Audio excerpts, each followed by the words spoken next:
मी अपेक्षा सर्वांना good morning. तर आता चालू आहे आमचे नेल्स रिमूव्ह करायचं. तर आहे ना आता दीदी माझे नेल्स रिमूव्ह करते.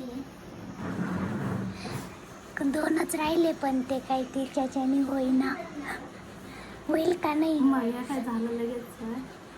हे जास्त उचकले होते पाठीमागून त्या हातापेक्षा आहे ना.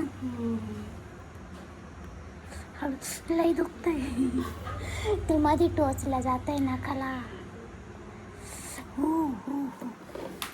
हे अंगठ्याचं तर अजून लय बॅग बसलेलं. काय गिरगाय हत्यार. आज तर लय मोठे मोठे हत्यार घेऊन बसले ती.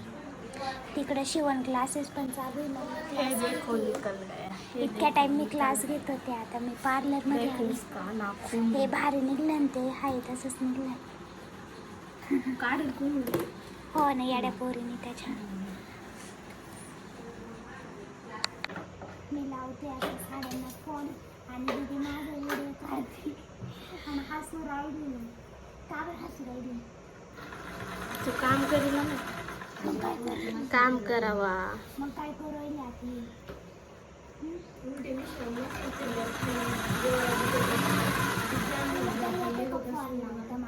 काम कर. मग येतं लावता. बस बरं घेशील बोट शिवून साडी शिवायला का वळली साडी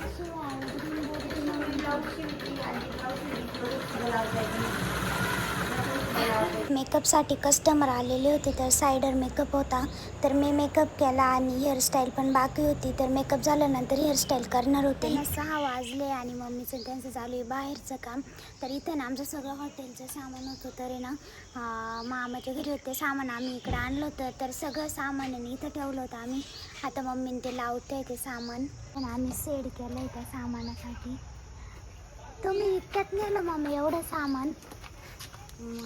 करायला लागले इथं पेट्यान ते होतं बर्फाच्या पेट्या जनरेटर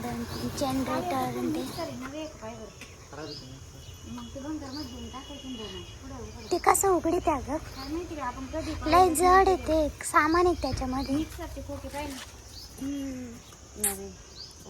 ज्यूसचे मिक्सरचे भांडे आहे का? जाऊ दे नको काढू घरामध्ये पसारा. पावसाने बदलून गेले मग दादा मध्येच राहू दे घरात कशाला मग पसारा खराब होतील नाही होणार त्याच्यात. आता इतक्या दिवस एवढ्या जाळून टाकू आपण. खोके काढून घे आणि त्याच्यात हे ठेव फक्त. हा ना असंच राहू दे दादू काहीच काढू नको. जाऊ दे जायला काय होतं. पण मग खोके असेच राहू द्या. ते मिक्सरचे भांडे पुढे काय माहिती नवेच भांडे ते सगळे. राहू तुपाला काढायचं नको हाय एक सगळं बसलं ना जागा उरली ना बसून त्याच्यात. भरपूर मोठं दिसतं ते.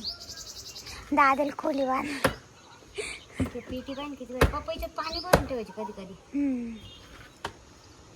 इकडून काय झालेलं आहे तिला कागद घातलेला आहे. लय जड आहे मग.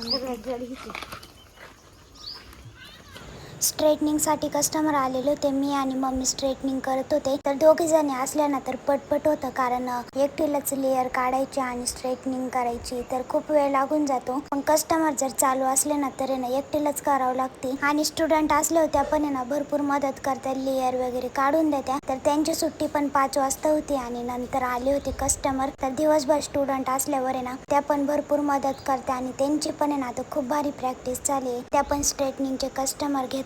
आणि आपले पार्लरचे ऍडमिशन चालू आहे क्लासचे आणि शिवण क्लासेस पण चालू आहे. तर त्याला पण स्टुडंट आहे आता क्लासला. तुम्ही जर जवळ असेल कोणी तर नक्की या चासनळीला आहे आपलं शॉप. आणि आपल्या पार्लरमध्ये कंटिन्यू कस्टमर चालू राहतात त्याच्यामुळे ना स्टुडंटची प्रॅक्टिस पण आहे ना भरपूर होते.